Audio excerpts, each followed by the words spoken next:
When Yaakov passes away, the brothers are scared that Yosef will now take revenge and punish them for all the bad that they have done to him. They come to Yosef and they say, the father instructed us to tell you that please forgive us for all the terrible sins that we have done to you.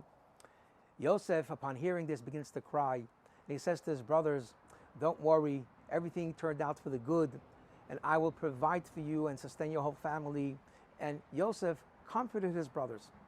And the question is, where did Yosef take the strength to forgive his brothers with a full heart after what they have done to him? They have done the most horrible abuse. They sold him into slavery, tore him away from his father. How do you forgive such a thing? And the answer is, there's two ways of viewing a person that hurt you.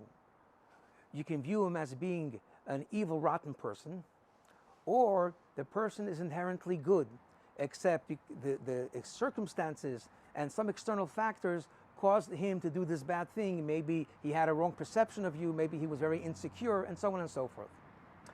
Yosef looked at his brothers as being inherently good and righteous, and he knew that many years ago when they did this terrible thing, it wasn't really them, it was external issues. Maybe they thought that Yosef wants to get them, they were angry, and so on and so forth. But they were really good. And how did Yosef know this? Because Yosef made an experiment.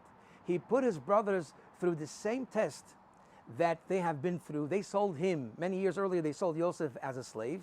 And then Yosef imprisons Binyamin, and he saw that Yehuda and his brothers are willing to give up their life to rescue Binyamin.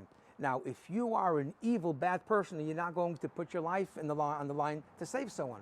So he knew that really, in essence, they're good, but it was external circumstances that caused them to do it. And that's why when he saw true remorse and they asked real forgiveness, he was able to forgive them with a full heart because he looked at them as being good people. That is a very powerful lesson that Yosef teaches each and every one of us.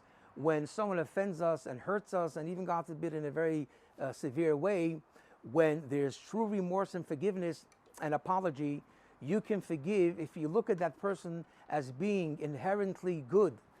Everyone has a divine soul, and we were created in the image of God.